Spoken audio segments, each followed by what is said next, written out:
Welcome and good afternoon. My name is Maria De Iorio, for who doesn't know me.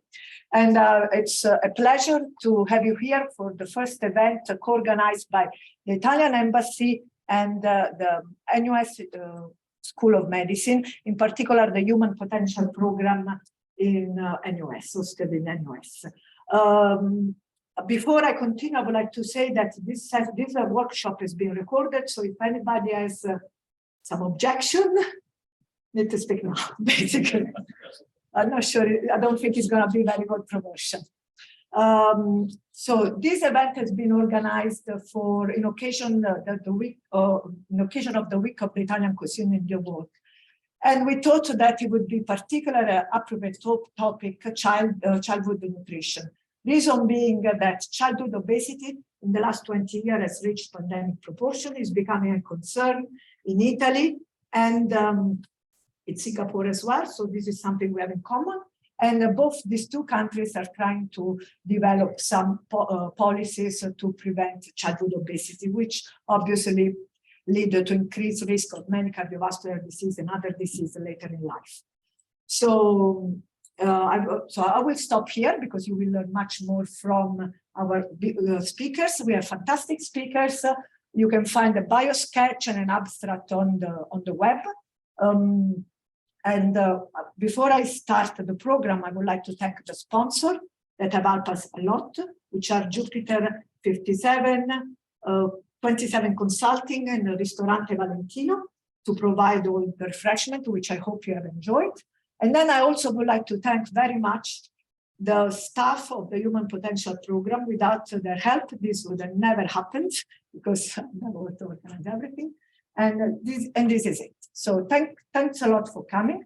And let me introduce you the first guest of honor, Professor Yap-Sen Chong, which is the Dean of the Faculty of Medicine.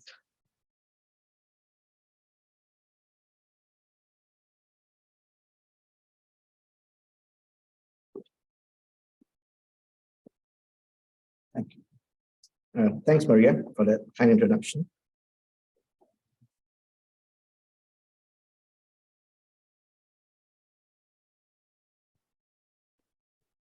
Okay, good afternoon, His Excellency Mario A. Battani, Ambassador of Italy to Singapore, Professor Salvatore Albani, Director of the SingHealth, Duke, NUS Translational Immunology Institute, distinguished speakers and guests, ladies and gentlemen, a very warm welcome to NUS Medicine. I would like to thank the Embassy of Italy in Singapore and the Human Potential Translational Research Program for organizing today's seminar. So the Human Potential Translation Research Program, we like to call it, because we are Singaporeans, we have to give it an acronym, right? So it's a HPTRP, okay? So in case you're wondering what I'm talking about. So Singapore takes a very serious population health approach to optimizing human potential. And what do I mean by human potential? It is the set of intrinsic health and abilities that an individual is conceived with, that's influenced by biological, environmental, and socioeconomic factors as the individual grows up and develops throughout their lives. So optimizing human potential means to help all individuals get the best start to life and enable them to continue developing optimally throughout the life course. Excuse me.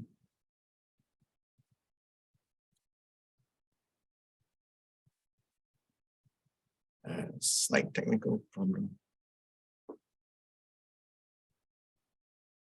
I went from PowerPoint. Okay, so it's click this one. No, use it. Okay, sorry. So as I was saying, to intervene, this, to basically do interventions to enhance human potential. This is best done as early as possible, when the biology of the individual is still plastic, and the effects of early interventions are most effective.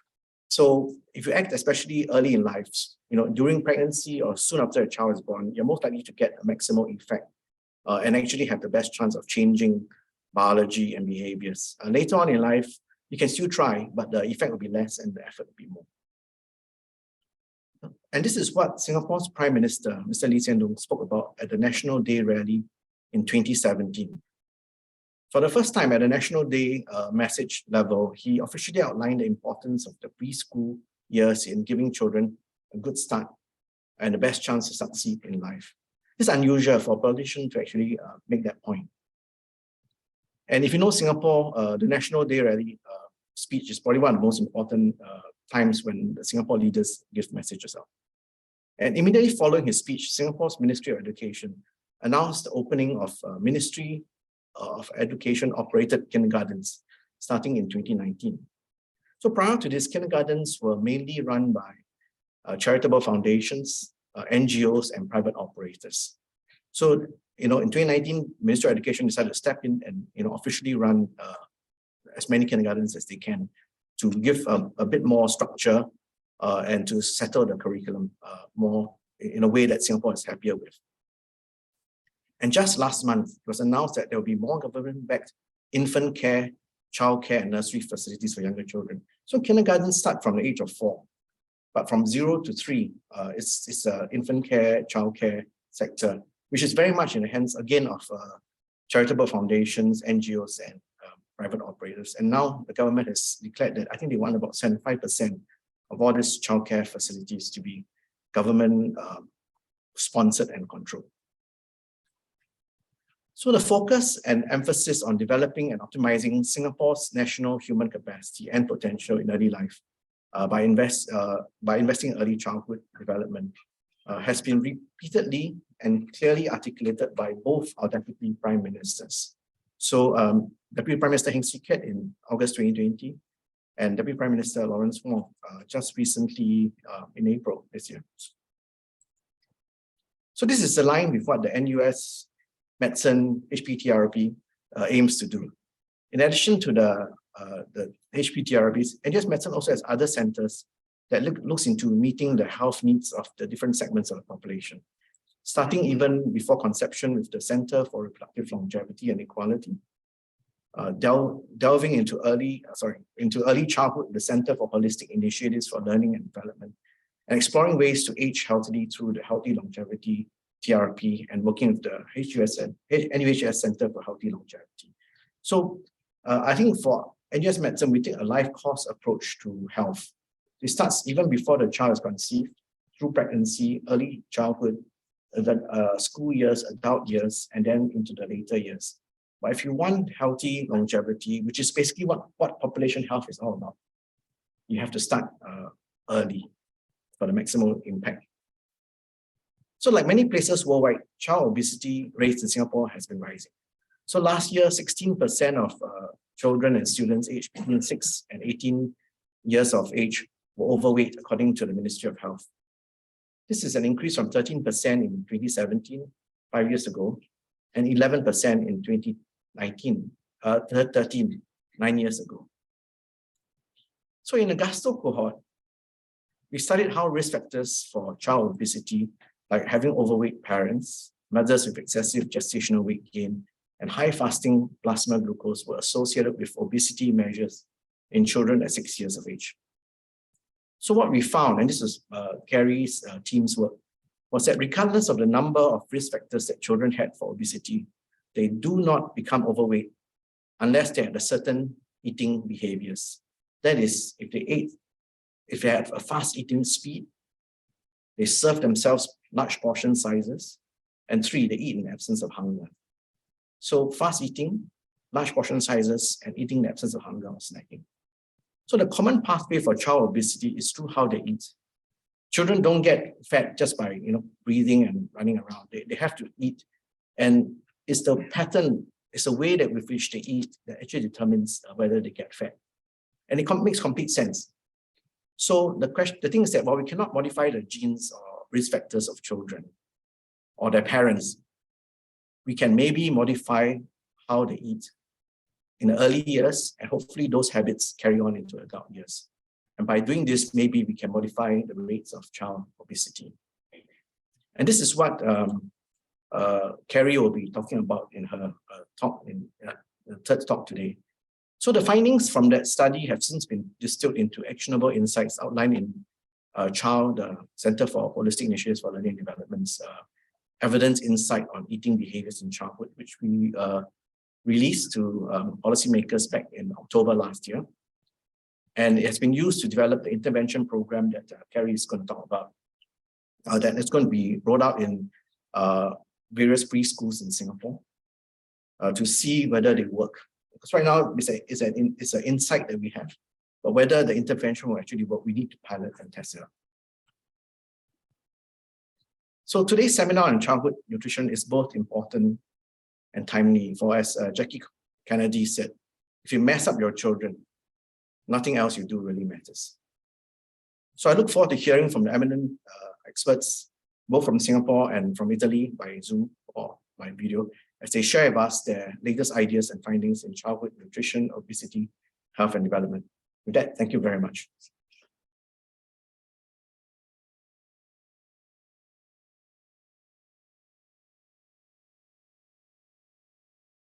So now I would like to introduce you the ambassador of Italy to Singapore, Mario Vattani, who is our second guest of honor for the day.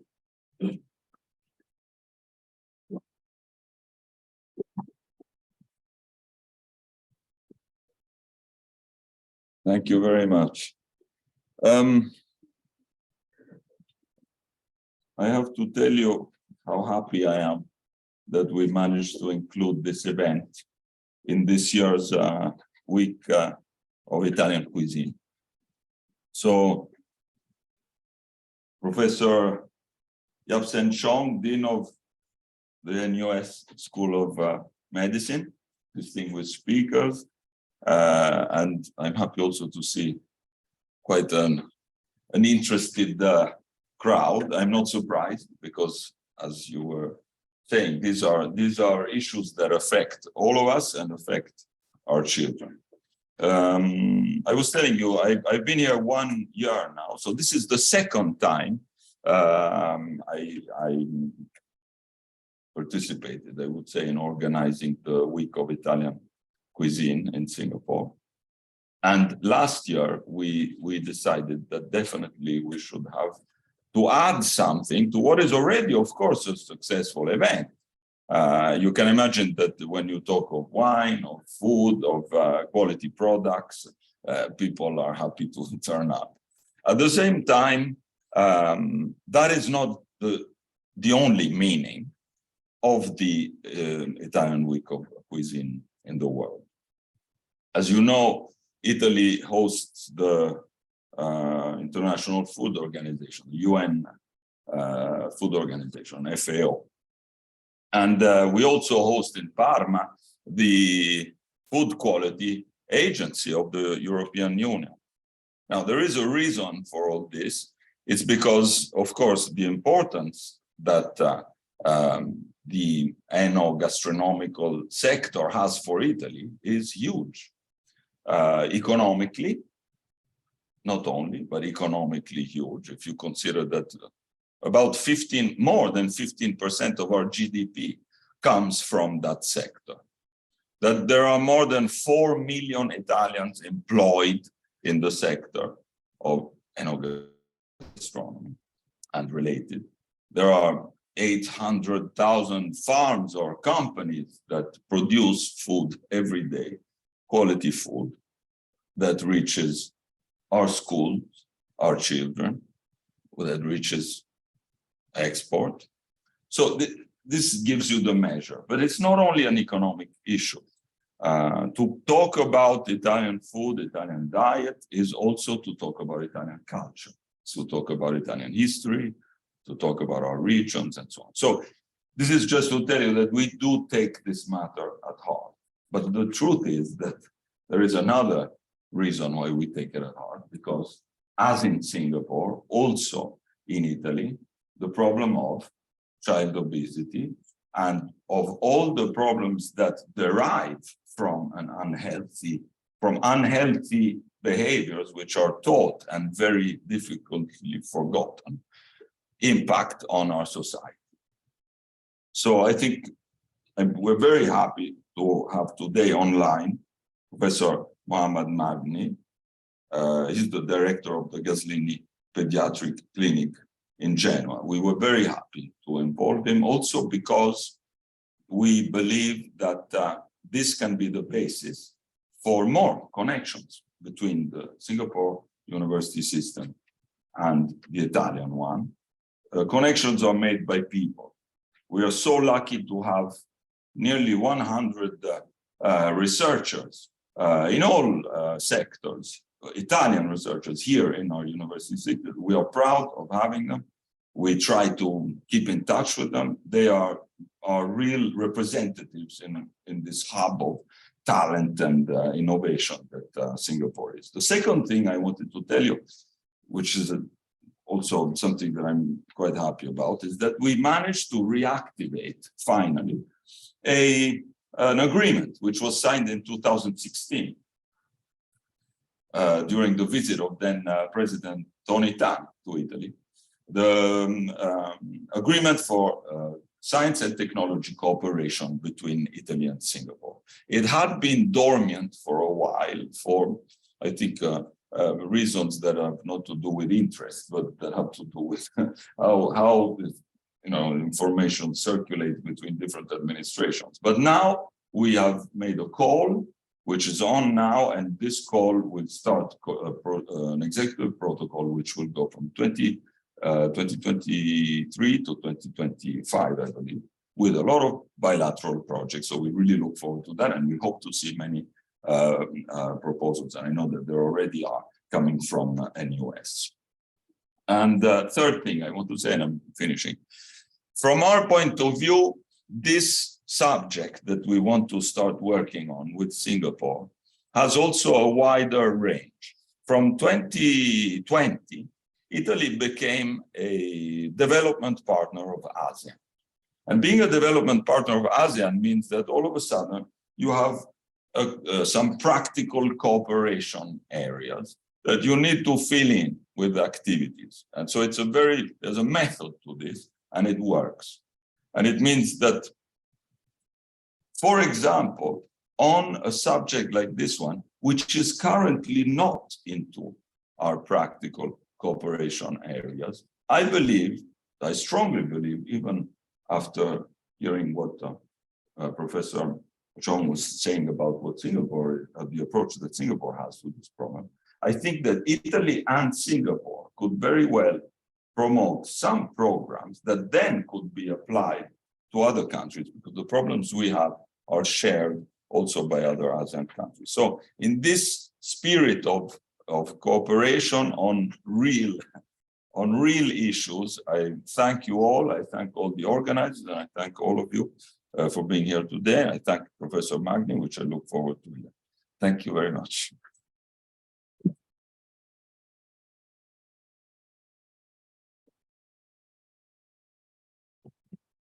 So before I give space to the speakers, I would like to say a couple of things. So we would rather, if you have any question, it would be ideal if you can wait for the Q&A session at the end, unless they are particularly urgent.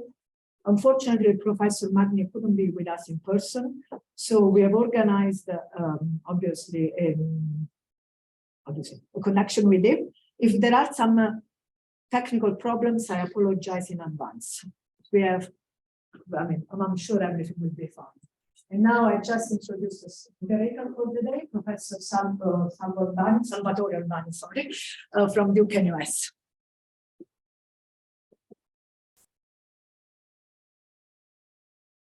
A very good afternoon. First of all, I want to say that I'm very, very grateful. I actually feel privileged by the invitation, both from Prof. Chong and Sua Eccellenza Vattani. And I don't have much to say, strangely, but I would like to just underscore that this topic is one of the beautiful examples of when science can bridge very long bridges and distances through common problems in different societies. And I would love that this would be the first opportunity to catalyze and inspire more of these cooperations in a translational setting, meaning being truly meaningful to society and people. Without further ado, I would like to invite Professor Mary Chong, who is from NUS, who is focused on the dyad between mother, child, family, and child in the elements of nutrition.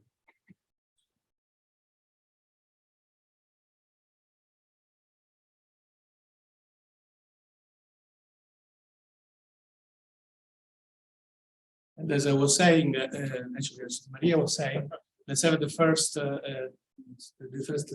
talks, and then we collate all the questions.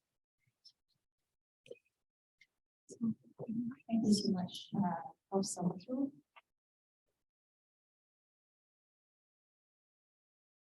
And get the slides ready. I'd like to thank the organizers today. I'm privileged to be here to speak to you all. So thank you for giving me this time to share with you on childhood nutrition and health.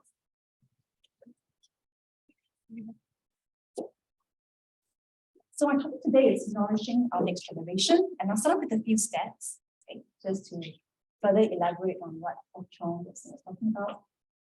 So the world is getting better, I think we all know that, and not just adults getting more overweight and obesity, even our next generation of children, we're also seeing that situation being mirrored. It's recognized as one of the most serious health challenges of the 21st century, where the increased prevalence of overweight and obesity has increased from almost fivefold in just 4 decades. In fact, it's projected that by 2030, over 250 million kids will be obese. And coupled with this rising prevalence of obesity is the persistence of what we call poor diet quality. And this combination is actually being faced by by many countries around the world, such that many countries are now facing what we call the triple burden of malnutrition, referring to conditions like undernutrition, micronutrient deficiencies, as well as overweight and obesity. But the reality is very complex because often enough these conditions do not exist on its own, but they frequently coexist together within the same country, within the same community, and even within the same individual. So for example, while we can have undernourished children who are deficient in micronutrients, we also can have overweight, obese children who are also deficient in micronutrients. And this is worrying. Now in Singapore, the situation, again, Prof. Chong had mentioned this, I'm just going to reiterate. From 2013 to 2017, we see increase in proportion of overweight children increasing from 11 to 13%. But just in the past 5 years, this proportion has increased from 13 to 16%, mainly observed the last 2 years, thanks or no thanks to COVID, and many people were basically locked in.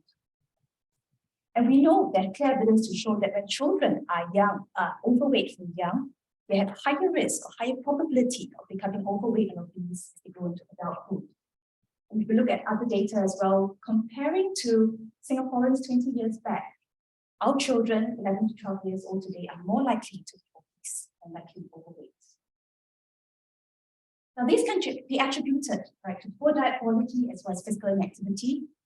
Student survey done in Singapore has shown that a good 20%, actually only 20% meet guidelines for fruits and vegetables, meaning consuming 2 servings of fruits and 2 servings of vegetables a day. The rest do not meet guidelines. And most diets from the students were lacking in fruits, vegetables, and whole grains, while being high in sodium and added sugars. Now, coupled with this, it's low levels of physical activity among children and adolescents. Again, surveying students have shown that only 10% were actually meeting physical activity guidelines, meaning being active at least an hour a day, in terms of physical activity guidelines. In a separate study, when they examined about 200 over adolescents, they found that actually none of them met the guidelines for physical activity as well as screen time. So this whole behaviors are also what we refer to as energy balance related behaviors.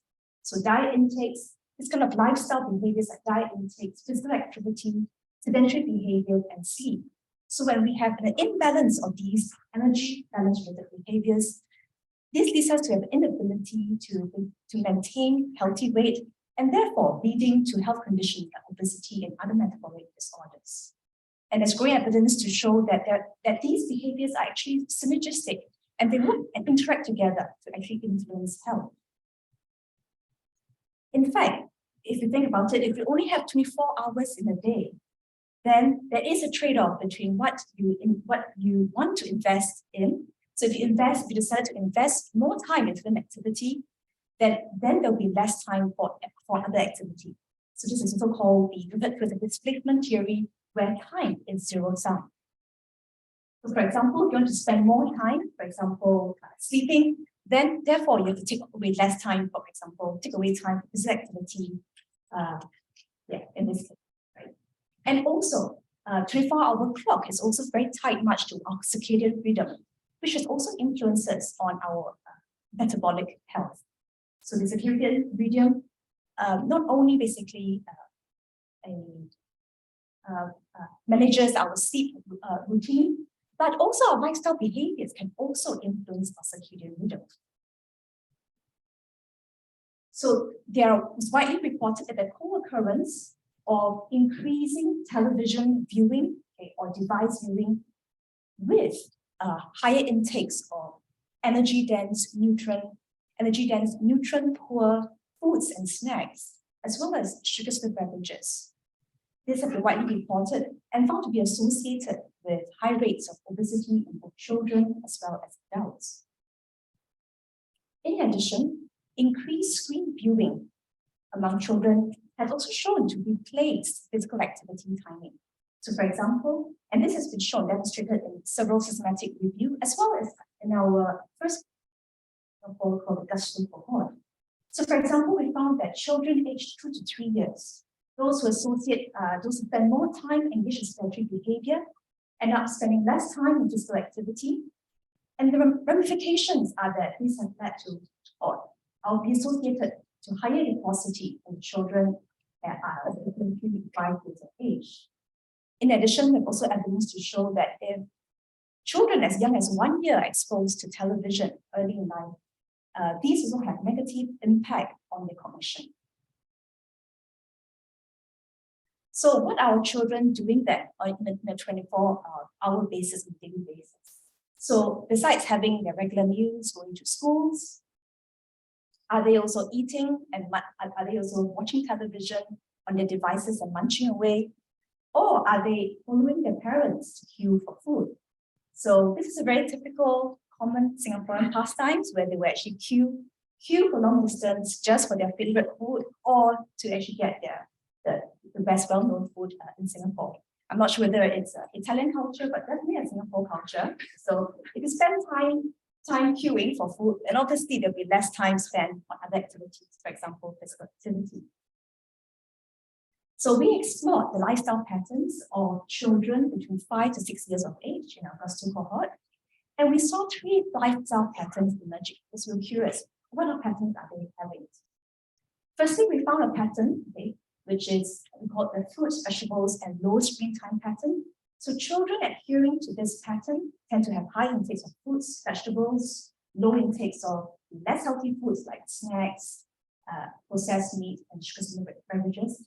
And these children also tended to have low levels of screen time. Then there's a second pattern, what we call the high outdoor playtime and walking pattern. So children in this pattern had high levels of outdoor playtime and walking, which is great in this case. In some other countries, they do see a pattern like this happening. However, it's often coupled with high screen time. And lastly, we see a pattern, and most of you will be familiar with this, called the discretionary consumption and high screen time pattern, characterized by high intakes of juice to the beverages, dessert snacks, savory snacks, processed meat, and this same group of children, they also had high levels of screen time. So this pattern really is quite common, observed in studies among children of different age group, different region, really reflecting about how lifestyle behaviors can be quite common despite various cultures around the world.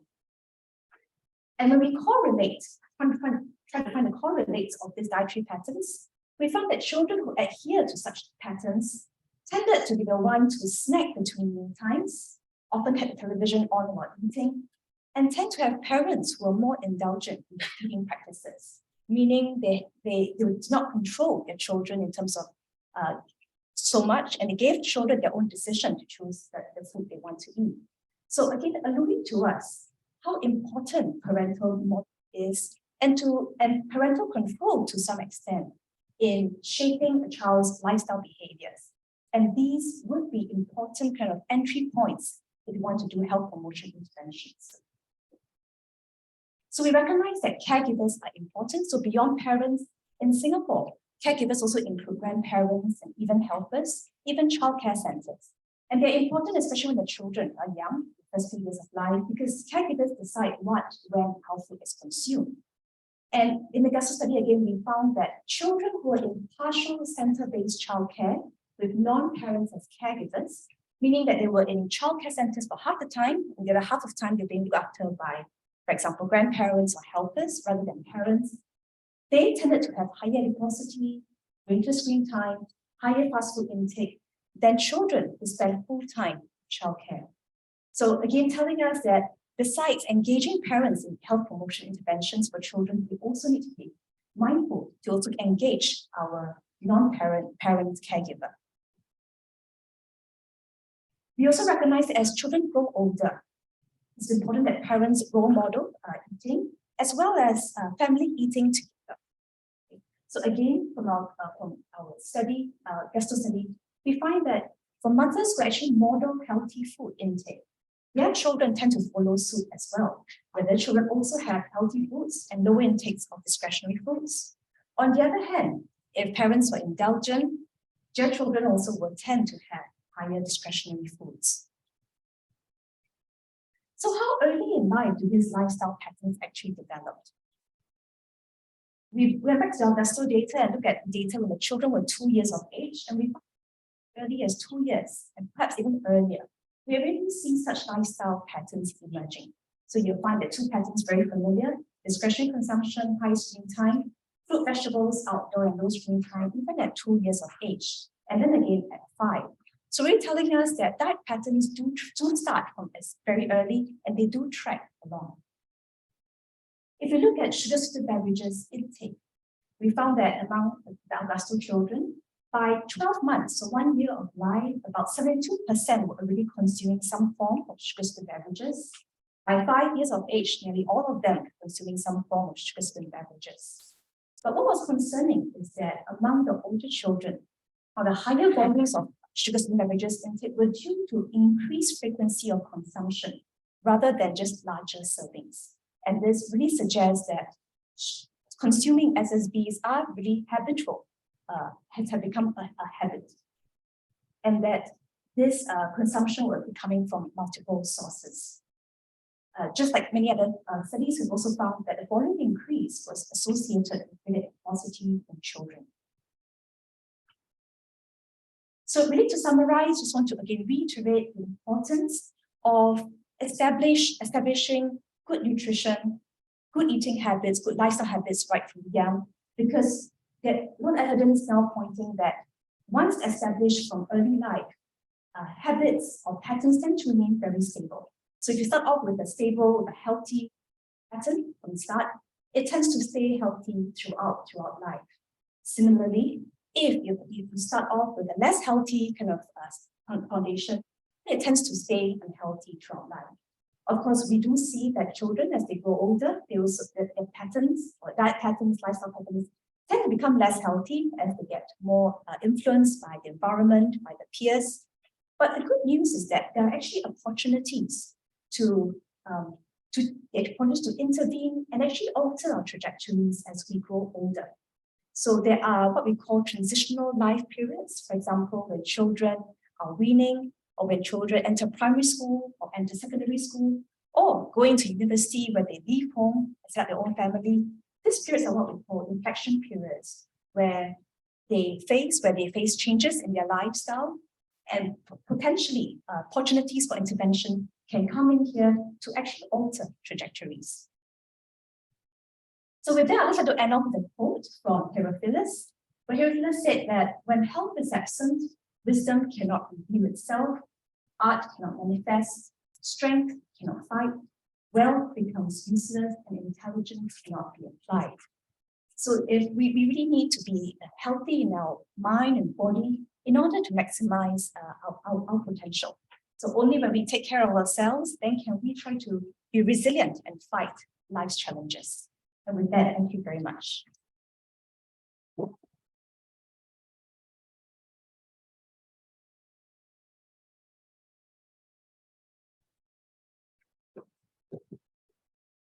Thank you, Mary. Now it is my pleasure to introduce a longtime friend, Professor Mohamed Magni. We were in residency together in Pavia, and is very special. I would like to hug him, but we cannot do it, so we'll do it virtually. And I hope it will come from some virtual universe or metaverse.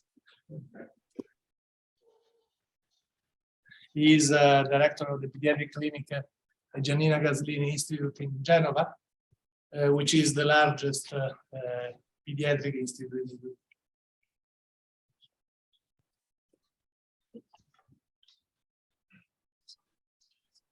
Yes.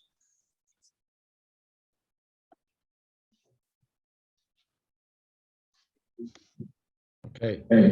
Could you hear me? Yes. Oh, good afternoon, everyone. First of all, I would like to thank my friend Salvatore, a big hug virtually. And I would like to thank the organizers, starting with Dr. Vattani, with Nicola Bianco, with Professor Maria De Orio, and the University of Singapore, and Professor Chang, and the entire organizers. I'm so sorry not to be able to join, and hope to meet you in the future. So I wish I could. Let me start by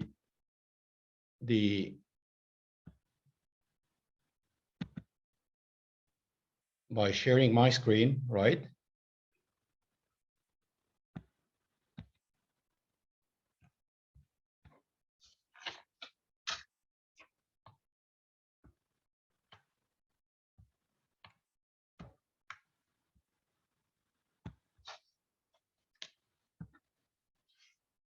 Okay.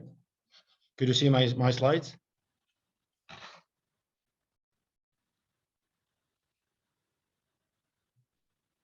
Okay, these are my disclosures.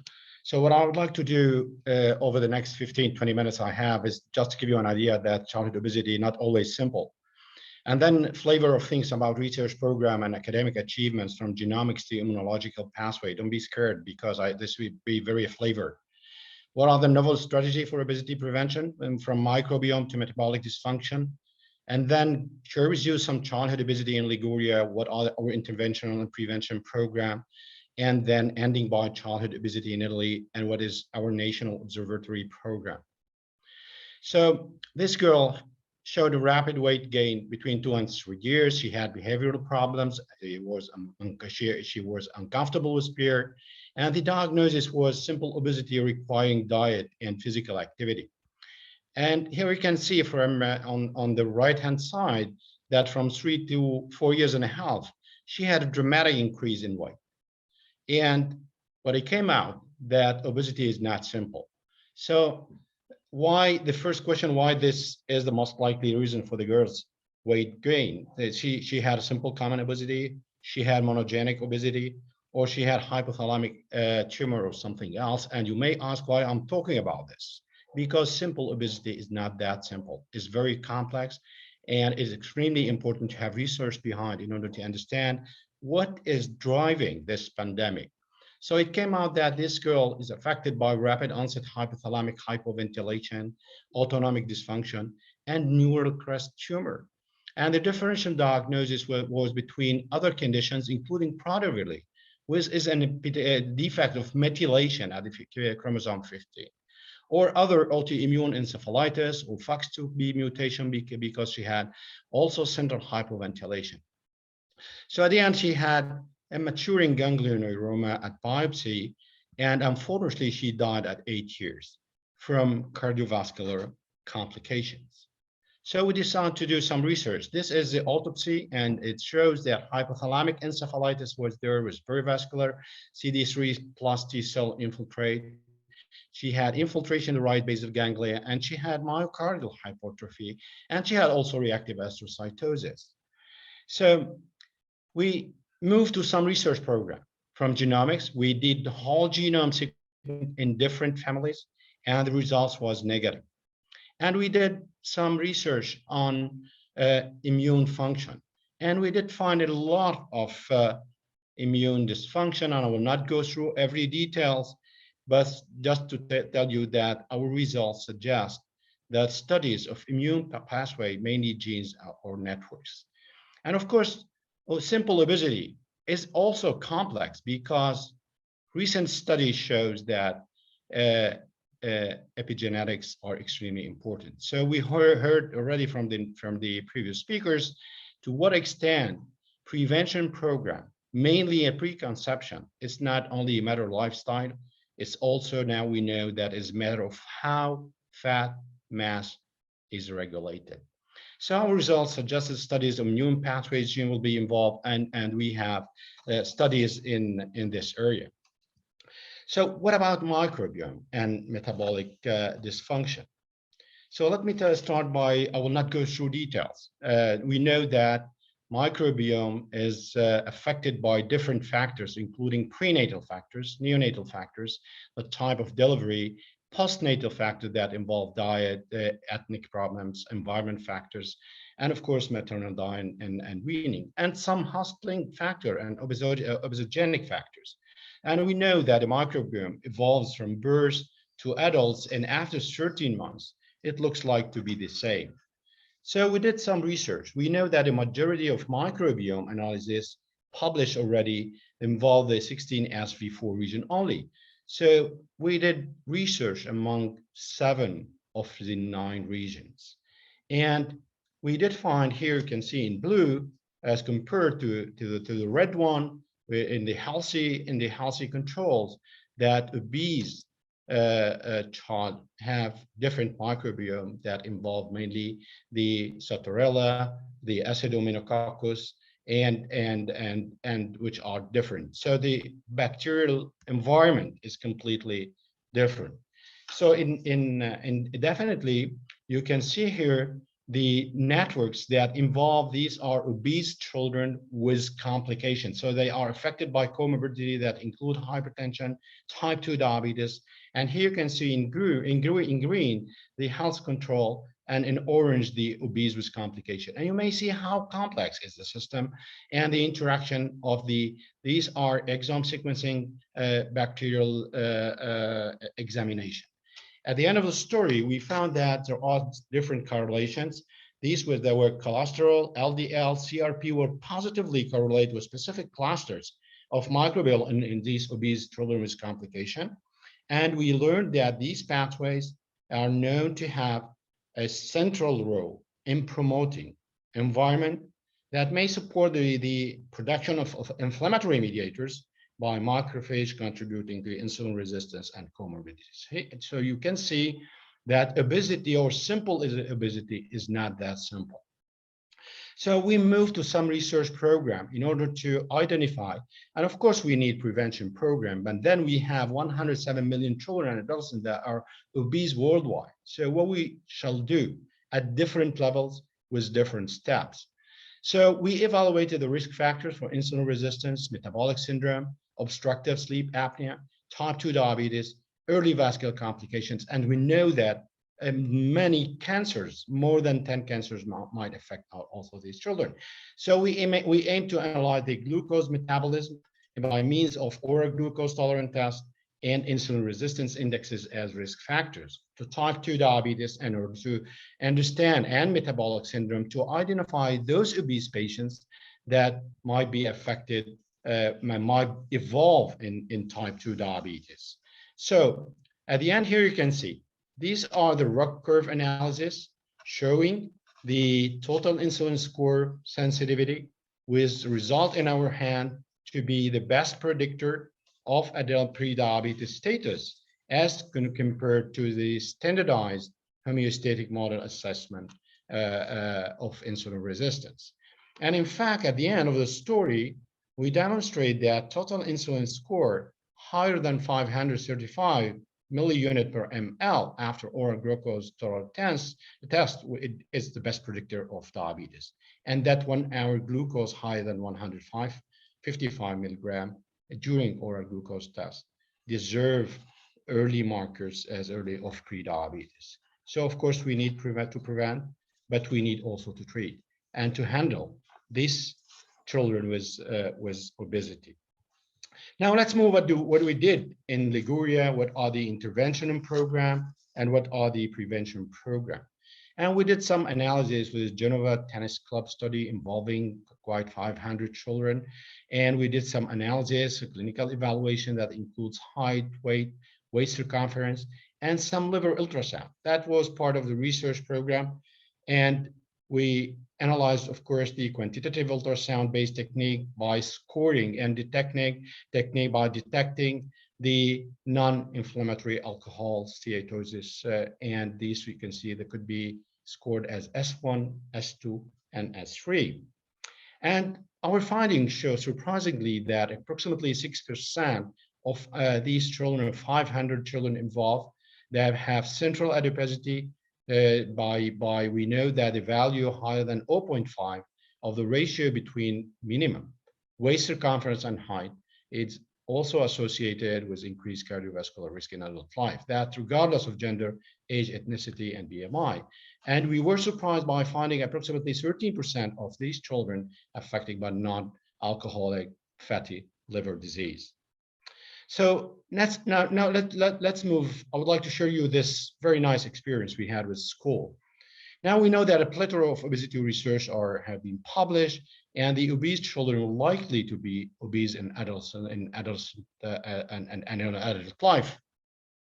And we heard from the previous speaker that how complex is this, and so far we have no effective prevention or treatment approach, which are suitable for the great majority of these patients. And my personal comment is that we know this more than 20 years ago and have learned that obesity started young adult childhood, but we have not solved the obesity pandemic. And we know that after COVID, these numbers have dramatically increased. So let's share some most recent data in Italy. At the age of 10 years now, we have 20% overweight children and 10% obese. It's a high number.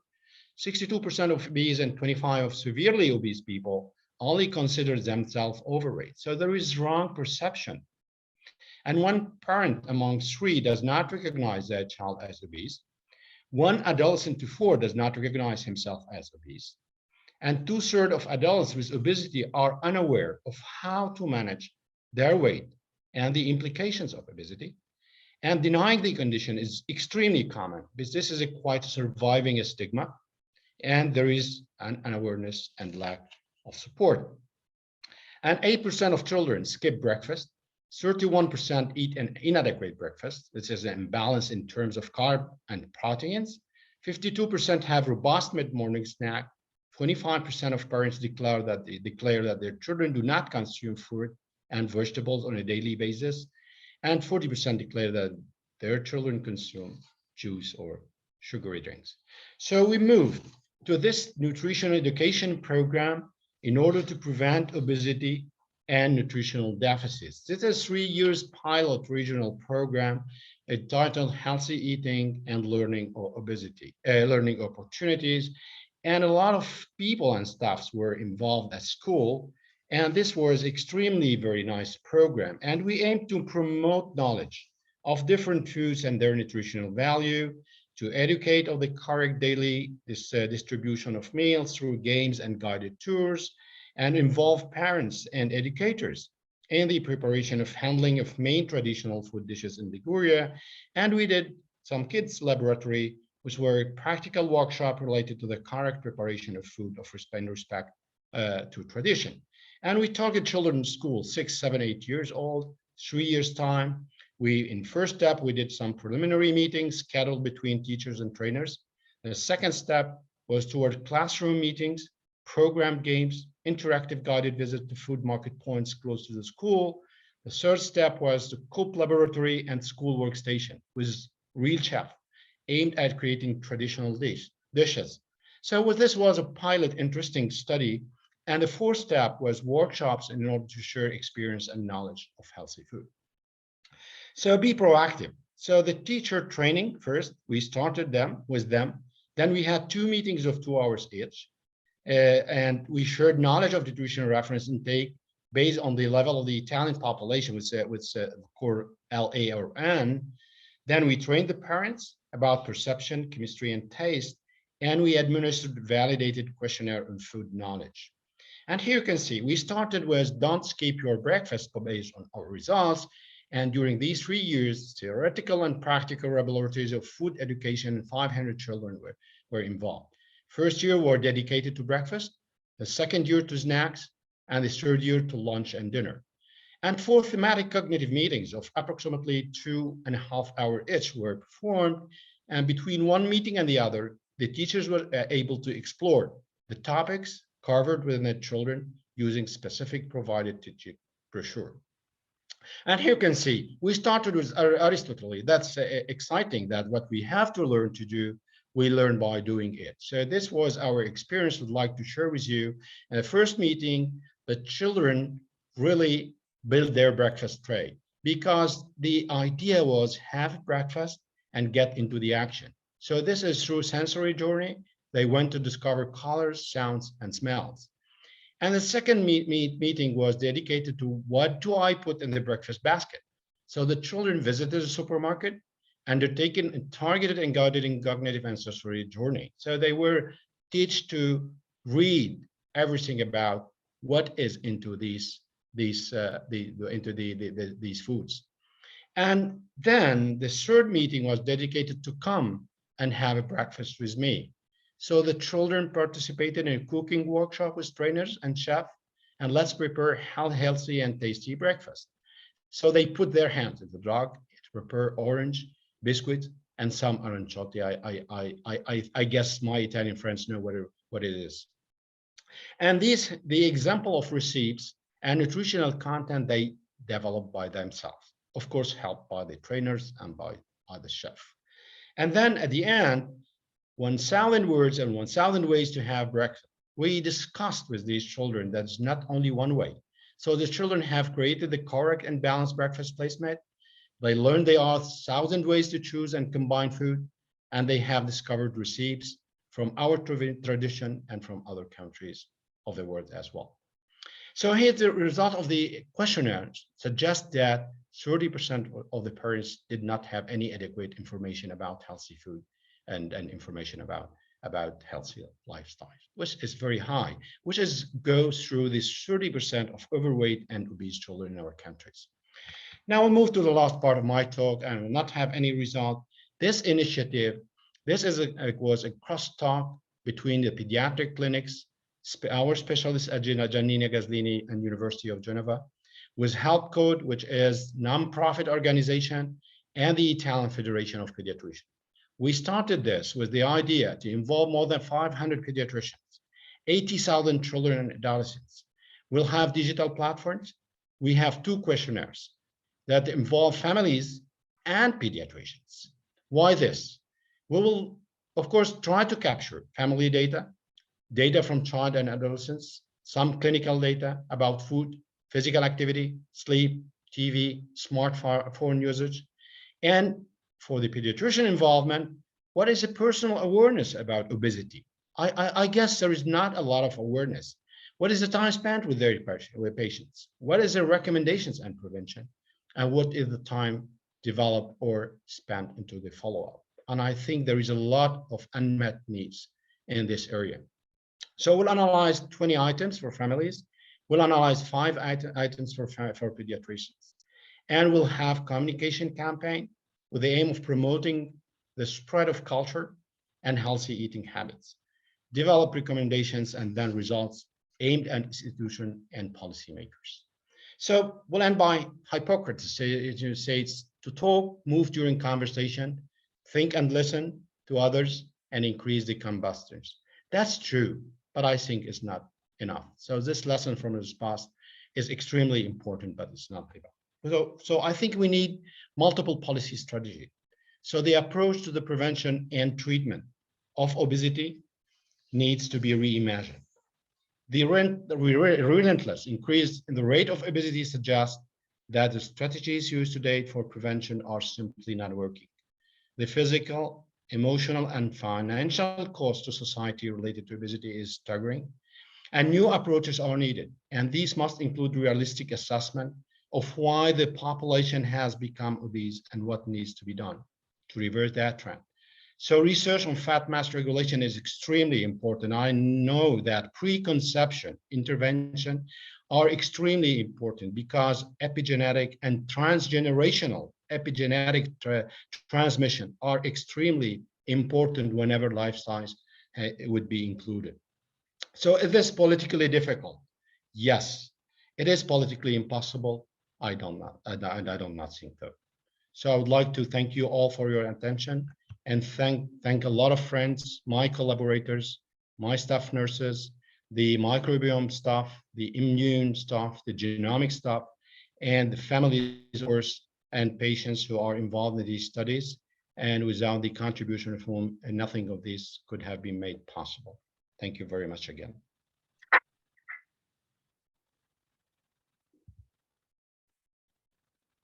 Thank you, Mohammed. I hope you can stay with us after Kerry's talk for some questions. And in fact, I want to invite Professor Absolutely. Kerry. She's Professor at A-Star, and she's an experimental psychologist, and we look forward to hearing from you. Great, thank you. Okay. Thank you for the opportunity to be here. It's absolutely brilliant. I'm going to talk to you a bit about children's eating regulation and appetite regulation in the early years, and some of the things we're doing to promote this in Singapore. But I can use this. Yeah. Okay, so you've heard some of the facts already. Obesity and overweight have been on the rise amongst children and also adults here in Singapore. But maybe one of the things that we've heard less about, we haven't heard yet, is that over 60% of adults here in Singapore, when asked in a questionnaire, were reporting dysregulated eating patterns. So this means that even when we've been able to maintain somehow a healthy body weight, there's still a large proportion of us struggling with aspects of our eating regulation and eating behaviors. And what this means is that when we think about strategies that we need to be setting children off on trajectories towards a healthy body weight, we need to be thinking about this, but also a trajectory towards a healthy relationship with food. Just three shares here. I apologize for the just three in this call. Please. Yeah. Okay, so eating regulation is really important for this. And eating regulation can be conceptualized with the satiety cascade framework here, which really just tells us that our sort of food intake or appetite control, the processes that determine our meal size and the sort of time and our patterns of eating in between meals are based on a number of different factors that come together to determine our eating regulation abilities. Things like cognitive and sensory factors, as well as post-ingestive factors. And we need to think about all of these when we try and understand eating regulation. And we know that eating self-regulation is characterized by a better tendency to respond to our internal hunger and fullness cues, rather than external cues in the environment to eat, is against overweight and obesity in both children and in adults. So this is a skill, this eating regulation, our ability to respond to our internal cues of hunger and fullness, is something we want to cultivate from a very young age, as early as possible, because this is protective. But what we know is that there are lots of challenges to our eating regulation, and it's very, very easy for us to overeat. And this starts from a very young age. So the portion size effect is a really great example of this. So this really is very simple. When we have more food on our plate, we eat more. And this is something that we see all over the world. So this first bar chart that we have is when we went into preschools here in Singapore. We asked teachers and children to serve themselves. And these are children who went from 2 years old up to 6 years old. We measure their food intake. And then on the third day, when we asked teachers to serve a little bit more, a larger portion to children, 50% more than their usual serving, we measured intake again, and we see intake increases. So children are served more and they eat more, the portion size effect. We see this in lots of children and lots of adults, like I say, in lots of different countries. And this can be sustained over multiple days. So receiving larger portions again and again just means we eat more. We don't just automatically regulate down and reduce our intake because of this. And this translates also into portions that we're serving ourselves. When we get used to seeing larger portions, we'll start serving ourselves more and we'll eat more. So the portion size effect and large portions. Another thing is when we see tasty food in our food environment, we're more likely to eat. So here in Singapore, when we measure this tendency to eat in the absence of hunger, we see that over 70% of children as young as 4.5 years old, when they see some tasty snacks, even though they're not hungry, they've just had their lunch, they will eat some. But those children who tend to eat more in this scenario are more likely to have much higher food intake towards the end of the day. And this is predictive of higher body weights and also disordered eating patterns later in life. And really sort of common, faster eating. These are videos of children in Gusto eating fast, and we can code their different eating behaviors every time they take a bite, chew and swallow their food. And we do this with adults too. And when we look at this all together, we see that children that eat faster, they tend to eat more, and they're more likely to have overweight or obesity, even as young as 4.5 years old. And faster eating, we eat more. It also is an opportunity for us to pay less attention to our hunger and fullness cues when we're going through our meals. And as Prof. Chong mentioned, it's not just one of these behaviors that's problematic. It's when we do lots of them. And as we've just described, these are quite typical behaviors many of us would have experienced. And here in the Singapore context, at least, when children have been born with a risk for developing overweight and obesity later in childhood, the likelihood that that risk turns into reality depends on whether they exhibit these eating behaviors. And again, as Prof. Chong mentioned, this is something we can think of as modifiable. So when we want to intervene, this is something we can intervene on. But of course, to do that, we need to start early. So I can give you my nephew here, Audley. This is to illustrate why we should start early, and him having his first ever bite of food, which is broccoli, and sort of enjoying it. But this is an important time because this is the first of many, many meals that he's going to experience, or snacks. And just by the time he's 6 years old, if he eats 3 times a day, he will have had over 6,000 meals by the time he's 6 years old. Lots of experience. This is the time he's learning his eating behaviors. And what he's learning is not just what he likes to eat, but also how, when, why, and all sorts. And this is him 18 months now, last week, eating broccoli, this time learning that actually if he just destroys it, he doesn't have to eat it. So he's learning a lot in this early time. And this is then the time that we need to be intervening. And as Mary also mentioned, this time we're not just spontaneously learning this information. This is all learned in the context of early caregiving, early feeding environments. And just like these behaviors that can contribute to us eating more than we need, those interactions with caregivers that we have can be quite common and maybe surprising in the way that they could be influencing children's eating behaviors. An example of this, I'll come back to our portion size effect, which we saw where we serve children more, they eat more. But what we actually found in this paper, there's a bit more to it than this, is that this was true, but this was mostly true for the older children. So when children were 5, 6, this pattern behavior was seen, but actually we didn't see such a strong effect in the very younger children, so that when children were 2 and when children were 3. And one of the reasons for this was because actually in those preschools we were working in, those younger children were routinely not expected to finish all the food that was in their bowls. The teachers were much more sort of okay if they didn't finish everything.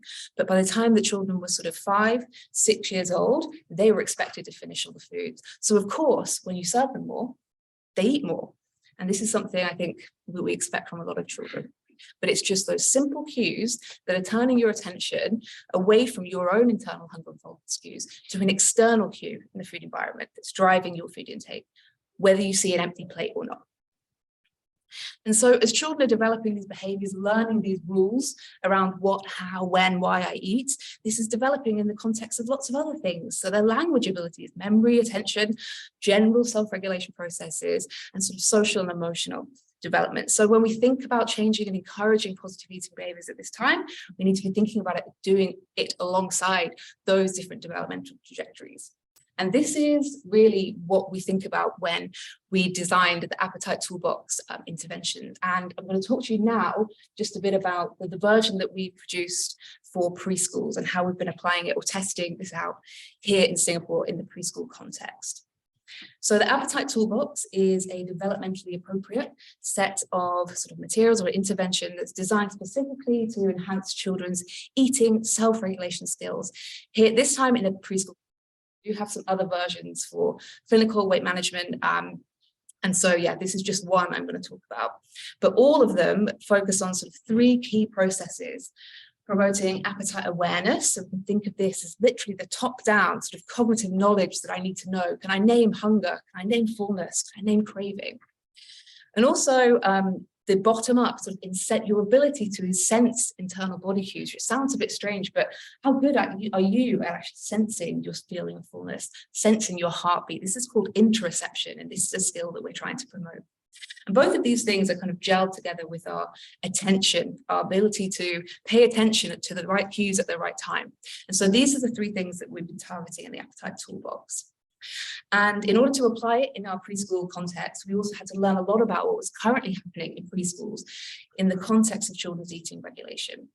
And broadly speaking, what we managed to learn by interviewing lots of preschool teachers across lots of different types of preschools here in Singapore and childcare centres is that this is something that's really not thought of in a lot of mainstream preschool and childcare centres, where routine and structure has essentially made it so that teachers and educators just don't feel that even asking children about their feelings is even sort of relevant around meal times. This quote here is a perfect example of what many of our teachers sort of felt when we asked them, do you talk about hunger and fullness with children?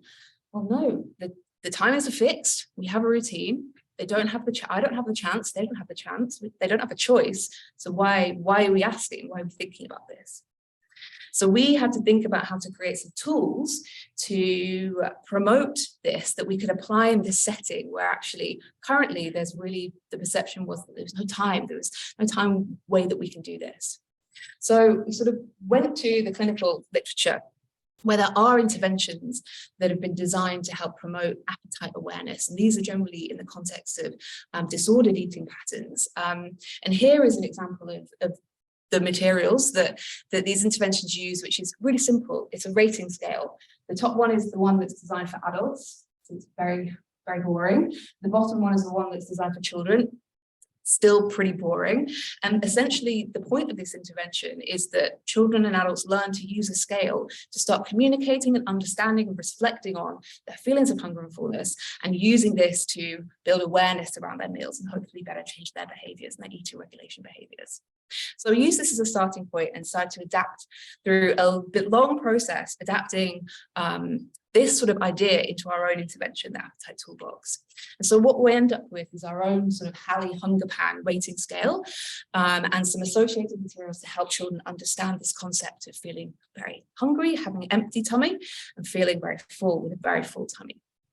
And we also developed a series of storybooks that tap into these different processes that we're trying to enhance in our intervention. So our appetite awareness, paying attention, and then listening to body cues across these different 6 storybooks.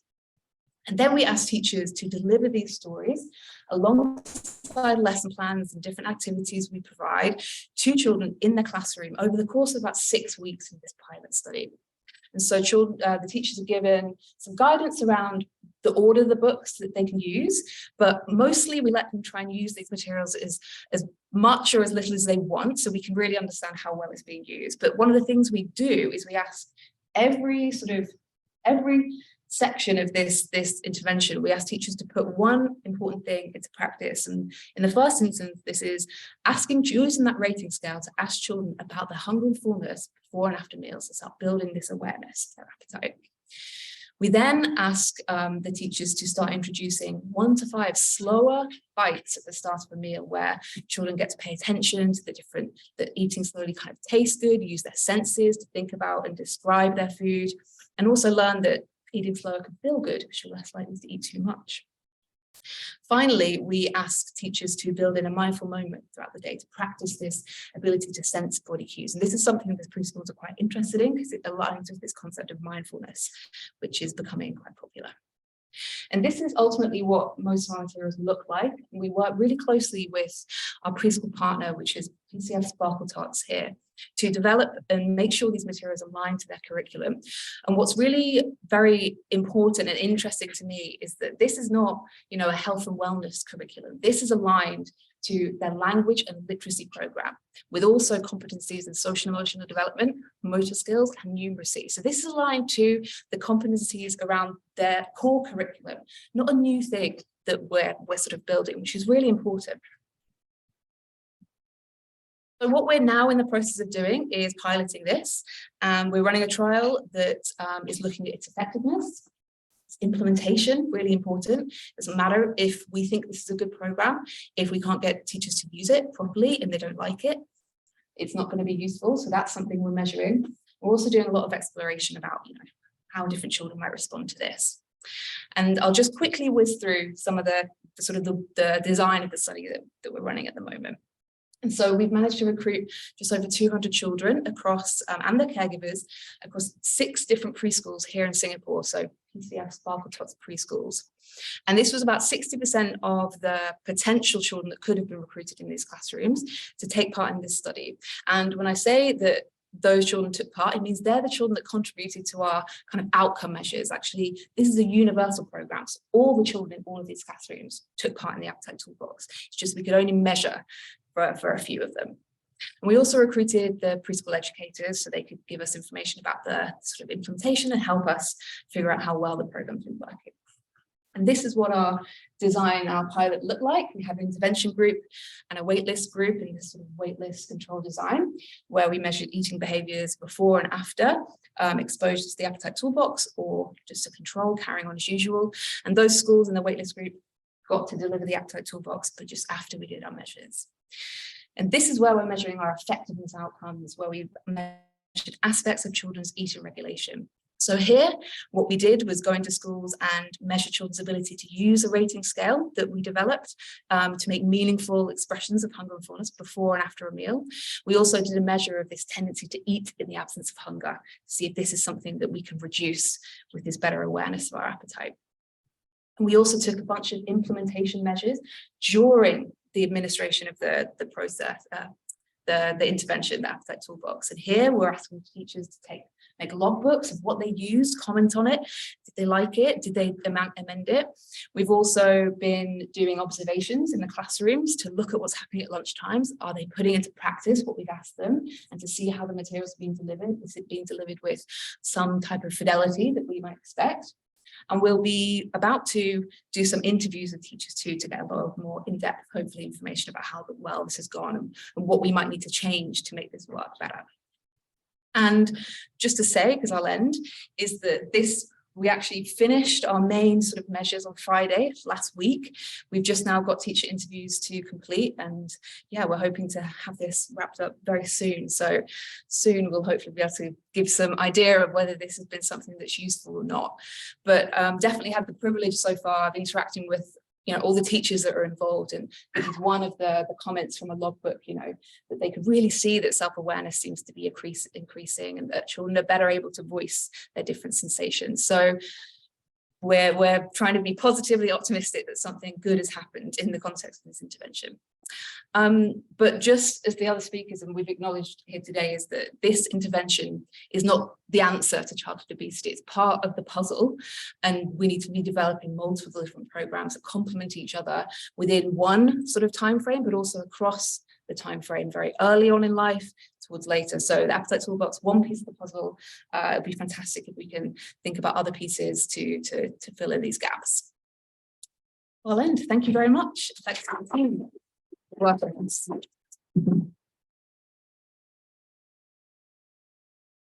Don't go anywhere. Okay. So I would like to invite Naren Kai to sit, and is Mohammed with us still? Because I would like him to sit virtually on the other empty chair, if he's still around.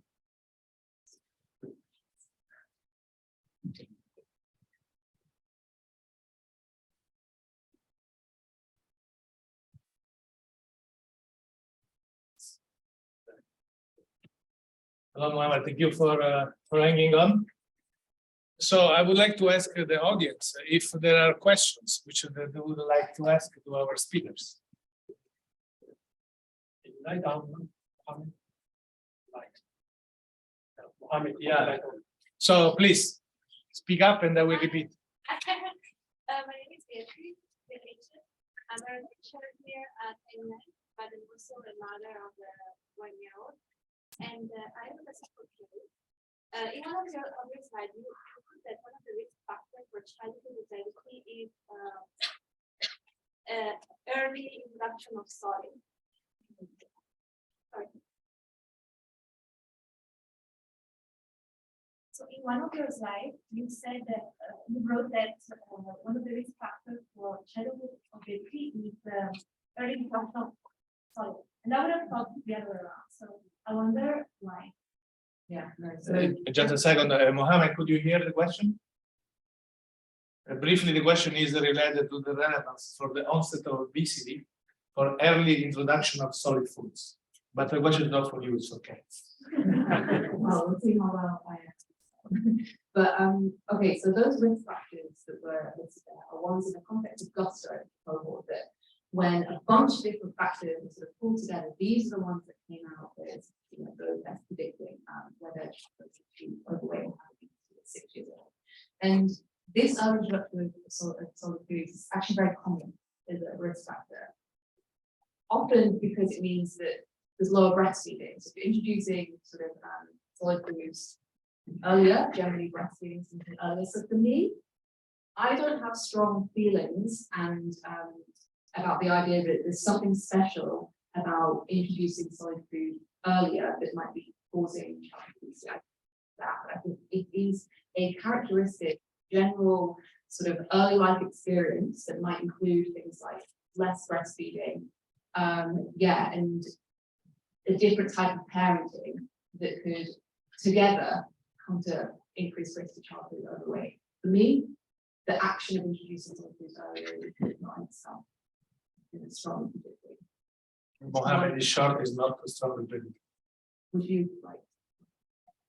Yeah, just to add on, so there is actually evidence, I think we see early because of control. So they are showing that if you eat too early, so before 4 months of age, before the infant's body is not essentially actually processing the foods. So like in the example, it's not developed yet. So this itself actually can lead to higher risk for obesity. So beyond 4 months and all that, beyond 4 months, that is actually what the most safe kind of age. There isn't much consensus. We recommend more than 6 months. 6 months in above, really 4 to 6. Recognize that culturally, after 4 months, it's more common.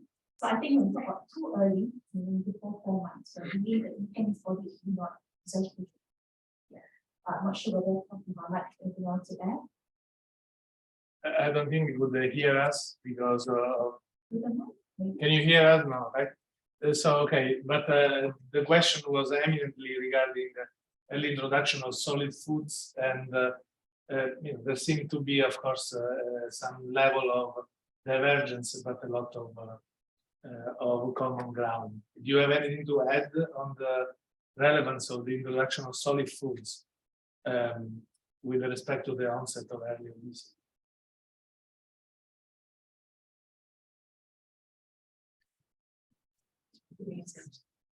You're mute. Okay.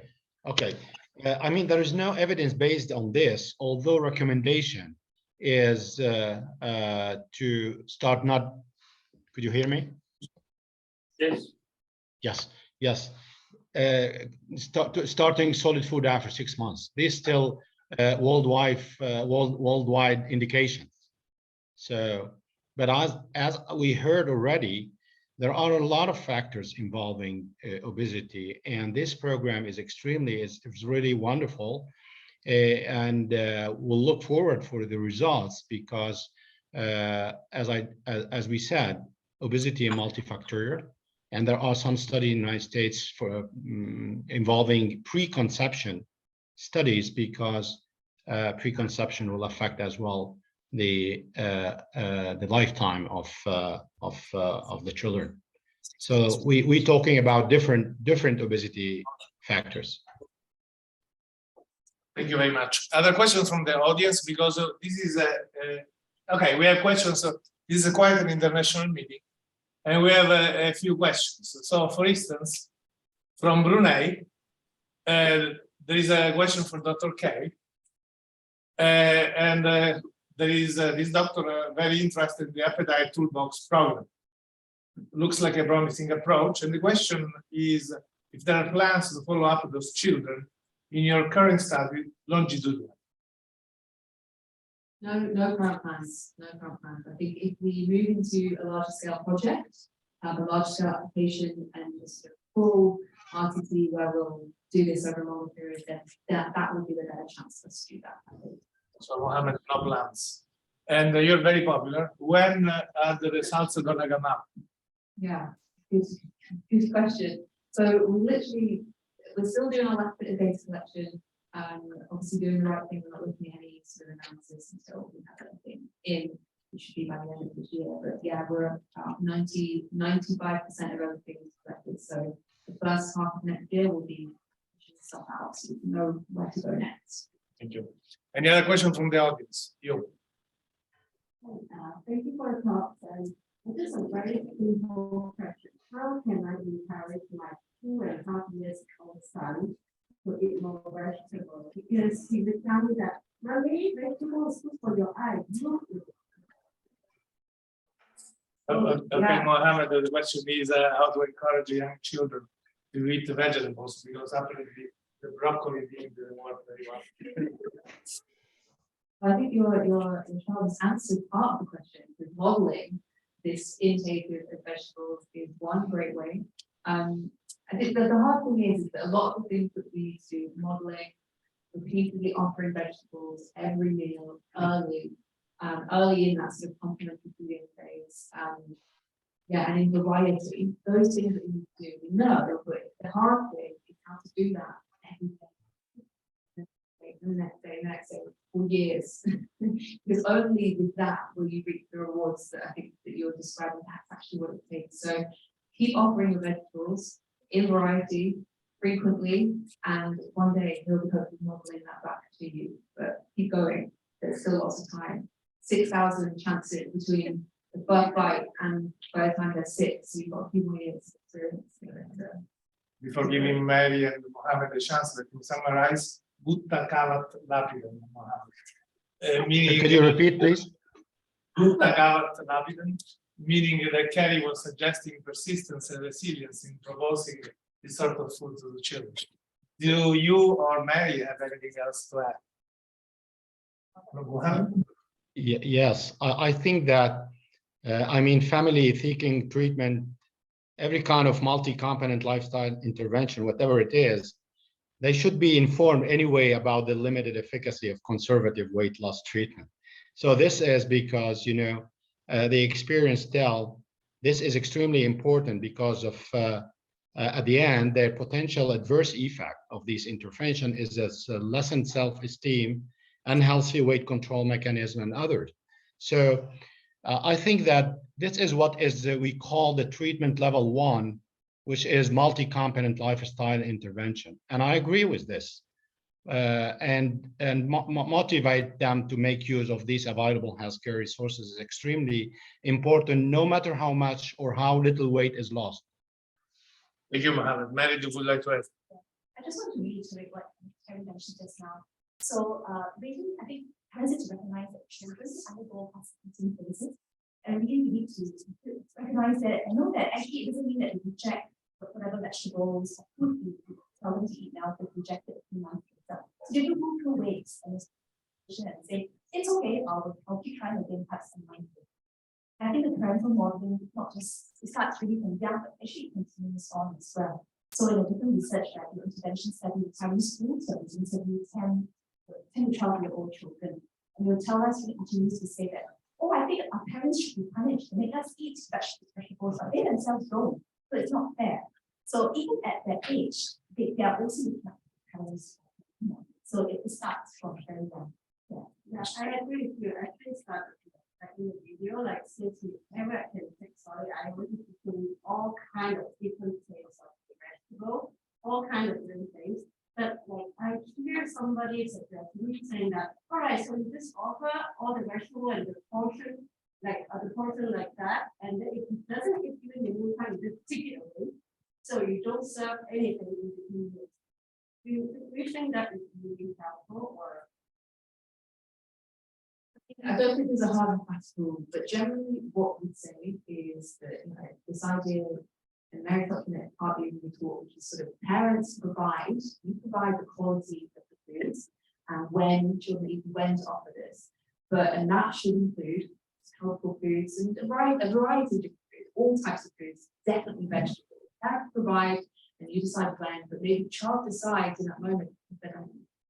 But that allows you this element of control, it's a supportive control and a supportive structure around meals. So you provide, and then if no, you take it away, but then you then determine the next meal. And so you have to decide that you're doing regular meals and appropriately sort of spaced out. And yeah, have that.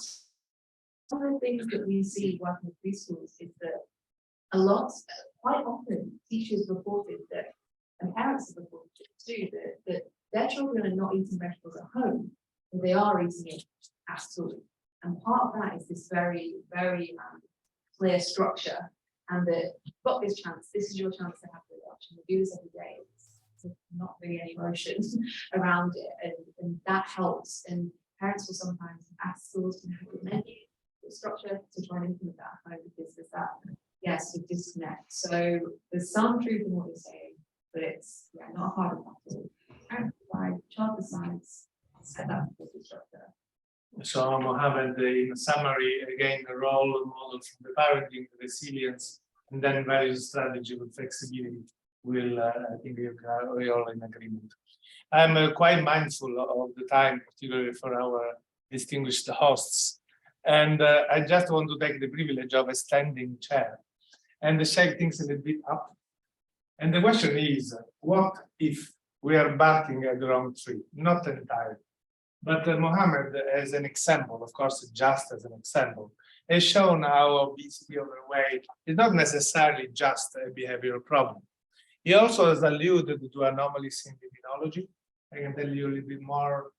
For instance, leptins are very important in the metabolism of the immune system, microbiome.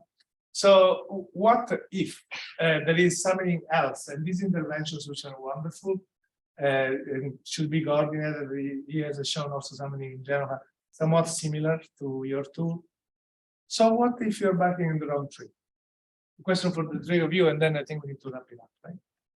Mohammed. Yes, thank you so much. And I agree with you, you know, until the short time ago, we said that simple obesity is not an endocrine disease.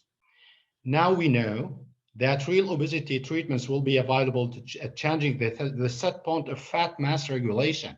So adipocyte is part of the endocrine system. And now we know that up to 30% of simple obesity is associated with genetic variants. So 1/3 of these patients have a destiny in terms of obesity susceptibility. So we need to be aware of this. And of course, lifestyle intervention are important. And you talk about leptin. And I think that treatment level 1 for millions of people, because we're talking about prevention and we have pilot studies. And in our pilot study, I can tell you about longitudinal results, little effect on behavior-based outpatient treatment program. But we need to do it. I agree with you, but the effect size in terms of weight loss was very little. So we need a treatment second level, which is individualized anti-obesity drugs. They are coming in the market. So, and this is really exciting. And we'll have the treatment level 3, which is surgery. So this is in terms of what are the multi-level diagnostic and treatment approach. And then I think research is extremely important because we need to know what is driving obesity. And this is the set point change of fat mass regulation is extremely important. And hopefully for the future, we'll have additional drugs. Thank you, Mohammed. Mary or Karen? Well, yeah, I guess I would contribute to that would be we have to assume that it's not the only answer, any of our interventions. And it's certainly what I think is important when we do these types of interventions, to try and do them on a scale and make it a point that one of our goals is to look at individual variation of response to these interventions, both from the point of view of how it's implemented, but also from other characteristics about themselves. So an example in the aspect of what might be that we're also looking at the children's general attention skills, which could moderate, the influence of this. And that could be based on a bunch of different things, including microbiome effects and all sorts, right? So we assume that would be the case. We need to look and interrogate that variation to learn more about what is working. Thank you. Mary? It's a short one for me to say. I think the combination is really most important. I mean, recognize the genetic predisposition, but studies have also shown that even with genetic predisposition, that also happen. So moving forward, I think we can do multi-pronged approach. I think we are all in agreement on the multi-pronged approach, and with this, I would like to close. I'm very thankful to Mohammed, to Carrie and Mary, to all of the participants, including there were like 40 from I don't know where, in addition to here. So thank you again. I would like Maria and Nicole to come over. Thank you.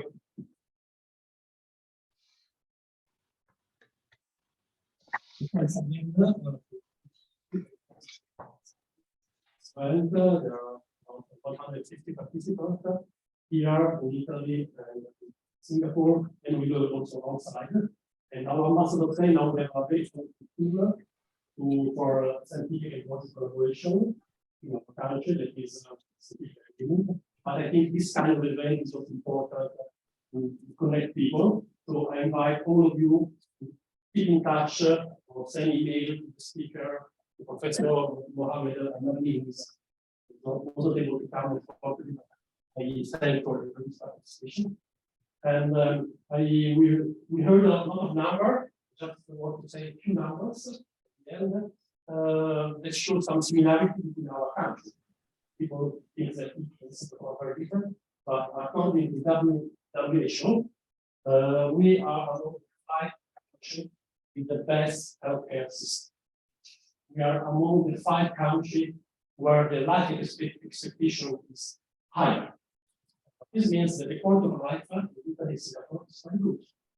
And okay, I'm not representing WHO, but after 4 years living here, I think that Italy and Singapore are among the 2 best countries in the world for telling food. And tasty and healthy food. But there is also another problem. That, the fertility rate of Italy and Singapore is among the 5 countries of the world. This is, of course, a lot of problem, not of years, problem of aging, but this means that we have not only children, and so this means that we have to take care of them as in this kind of event has been discussed. So I'm finished here because we are running out of time, but before stop and please remain here. Because Maria is one of some small event, a small Just a little, 2 minutes more. okay, 2 minutes more. So thanks a lot for coming. So the Young Living School of Medicine would like to offer our ambassador a small present. And thank you for supporting this event with the embassy and the Human Potential Program. So may I invite on the stage Professor Chang.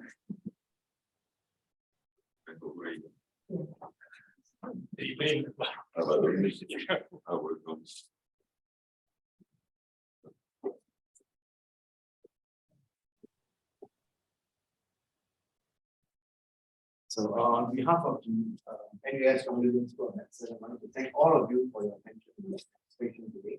Here, seated especially, both here and on video. And of course, I want to thank His Excellency Mario Batani for your presence and your support for this event. Thank you very much.